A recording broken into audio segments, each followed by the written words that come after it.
Right then, settle in, dear listener, because we're going on a deep dive into the world of Sam Altman and his latest thing, this Worldcoin thing. You might know Altman from OpenAI, but this time he's tackling something else, something big, digital identity. We got this fascinating YouTube video here about a brand new Worldcoin device, and I think you're going to find it quite intriguing. Indeed. Mr. Altman has been a busy man, hasn't he? Busy indeed. So what exactly is Worldcoin, and why does Altman think it's the future? What's the deal with this new gadget? That's what we're here to unravel in this deep dive. An excellent plan. Let's begin, shall we? So from this video, Worldcoin's setting out to create a global network of digital identities. Sounds simple enough, but it takes a bit of a futuristic turn, wouldn't you say? Absolutely. The core of Worldcoin is this thing they call World ID. It's like a digital passport. It confirms that you're real, your flesh and blood, not a bot or some AI pretending to be one of us. Hold on. So as AI gets more advanced, we're going to need a way to tell who's human and who isn't. That's a bit unsettling, isn't it? It's a reality that we're approaching rapidly. AI agents are getting incredibly advanced, and telling the difference between a human and one of these digital entities is going to be absolutely crucial in the coming years. You yourself might be interested in following the advancements in AI and how they're impacting our world. Right, you are. So how does Worldcoin make sure these world IDs are the real deal? Well, they use blockchain technology. This ensures that each world ID is unique and it can't be duplicated. Imagine a ledger, a vast tamper-proof ledger that records every identity. It makes it virtually impossible to fake or to forge it. It's quite a clever system. Blimey, a digital fingerprint for all of humanity. So it's all about proving that you're human then. End of story. Not quite. Altman really emphasizes the importance of scale. He's suggesting that the true potential of Worldcoin is in mass adoption. He believes that as more people join the network, unexpected and powerful things will emerge. Ah, the emerging properties of scale. It's like when everyone suddenly decided that they needed a mobile phone and now we can't live without them. But where does this new device fit into all of this? I'm all ears. Well, this is where things get really fascinating. They've developed something called the orb, which is at the core of Worldcoin's verification process. This device scans your iris to generate that unique world ID. So they're sending out teams of futuristic eye scanners across the globe. It's like a scene out of a sci-fi film. Well, not quite. Think of the orb as a highly sophisticated biometric camera.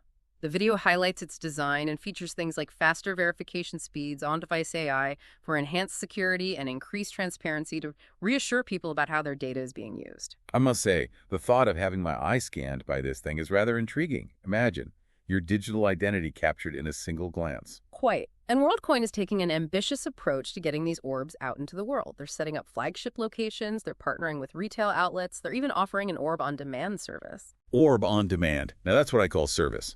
Fancy a takeaway and an iris scan. Indeed. Each of these approaches comes with its own advantages and challenges. Flagship locations offer a controlled and premium experience, while retail partnerships could make the technology more accessible to the everyday person.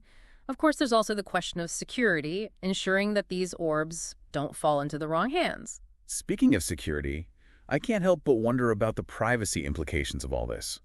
Having your iris scanned and linked to a digital ID, doesn't that raise some concerns about Big Brother watching over us? That's a perfectly valid concern, and one that Worldcoin seems to be addressing head-on. The video emphasizes their use of anonymized multi-party computation. I know that sounds terribly complicated, but essentially it means your data is split up and stored in a decentralized way, so no single entity has access to the complete picture. It's like scattering pieces of a puzzle across the globe. No one can see the full image unless they have all the pieces. Precisely. And to bolster trust and transparency, they've partnered with reputable institutions like the University of Berkeley and FAU in Germany to develop this system. It's all designed to protect your privacy while still allowing for the creation of a secure digital identity. Right then. So they're going to great lengths to ensure our data is safe and sound. But is Worldcoin just about proving you're human? Or is there more to it than meets the eye? That's a brilliant question.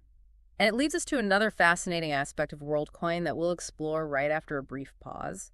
Worldcoin goes beyond just proving you're human. It also wants to revolutionize how we use and manage digital credentials online. Credentials, you say?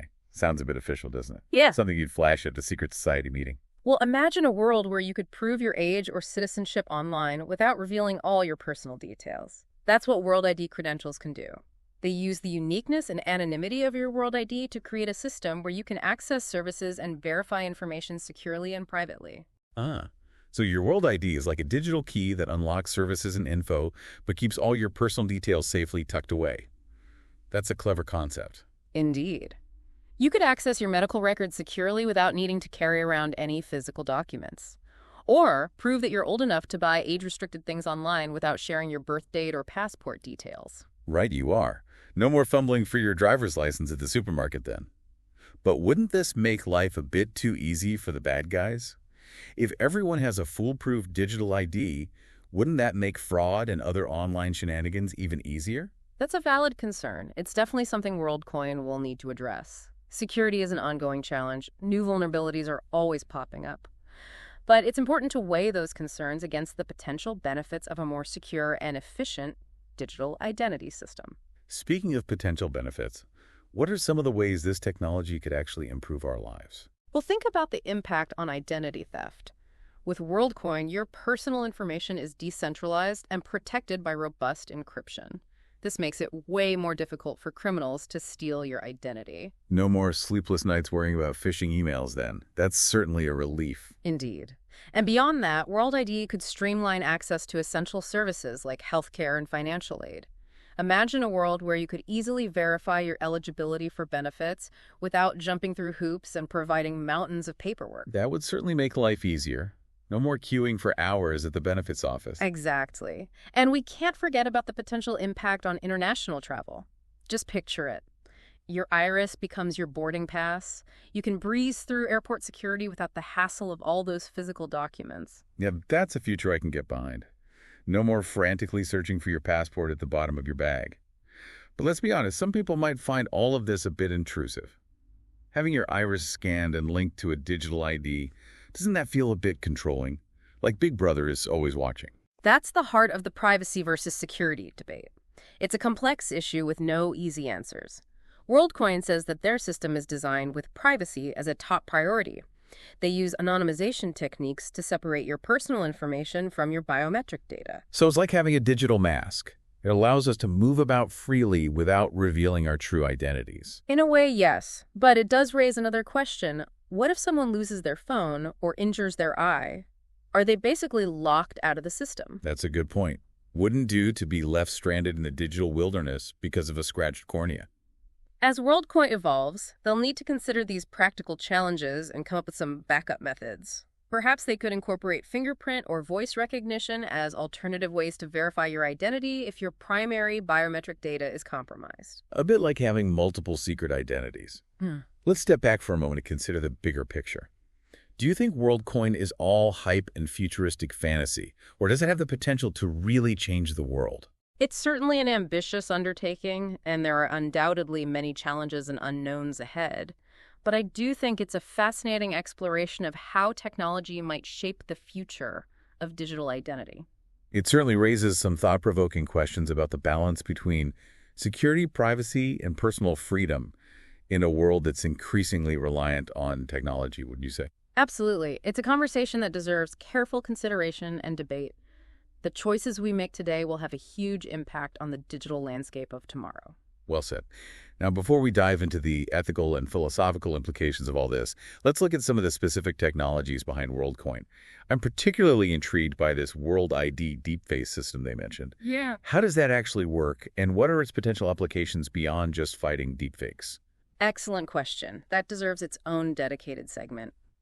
Perhaps after a quick pause, we can delve into the fascinating world of biometric authentication and explore how Worldcoin's technology might impact everything from online banking to social media. Right then, let's have a look at this World ID deepface system. It's meant to verify these live video interactions. It could be a powerful tool to fight against deepfakes. Exactly. But how does it actually work? Well, it all comes down to those iris scans we talked about earlier. Remember the orb? That intriguing device? Indeed. The orb takes this detailed image of your iris and creates a unique biometric template. That template is then linked to your World ID, and the deepface system uses that template to authenticate you during video calls. Quite clever. Quite clever. But what's stopping someone from just holding up a photo of someone's eye to the camera? It needs to be a bit more sophisticated than that, right? Well, that's where the liveness element comes in. The system doesn't just compare static images, it looks at those subtle movements and patterns in your iris. That way, it can make sure that you're a living, breathing person and not just a two-dimensional image. Ah, so it's like a digital puppeteer, making sure the strings are all attached to the right places. But let's move beyond the technical stuff for a minute. What are the bigger implications of this deepface technology? It's not just about stopping deepfakes, is it? Precisely. Imagine a world where you could securely log into your bank account just by looking at your phone, or verify your age for online purchases without revealing all your personal information. The possibilities are pretty extensive. I see. Wouldn't that make online interactions a bit more authentic? No more catfishing with carefully curated profile pics? But wouldn't this also create a world where we're constantly being monitored, like walking around with invisible security cameras pointed at our faces? That's a valid concern, and it does raise some important questions about privacy and consent.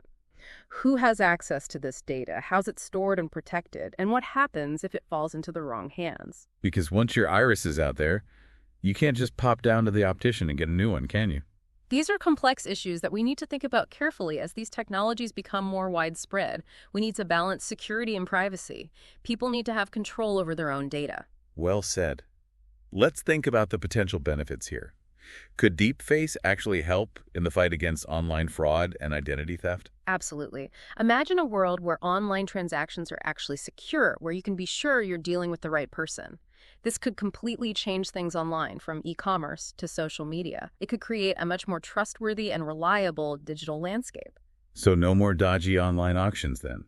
But what about the impact on real-world social interactions? If we're constantly being authenticated and verified online, wouldn't that erode trust offline? That's an interesting question. Maybe it'll lead to a greater appreciation for authenticity, for real, genuine human connections in a world that's increasingly dominated by technology. A sort of digital detox for the soul. But our time's running out, and it feels like we've only just scratched the surface of this Worldcoin thing. So much to think about.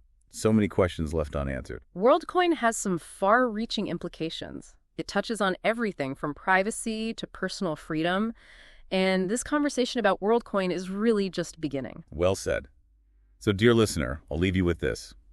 As we embrace the potential of technology, let's not forget the things that really matter: human connection, trust, and the values that make a free and open society possible. Until next time, keep those peepers peeled. And mind those digital doppelgangers, eh?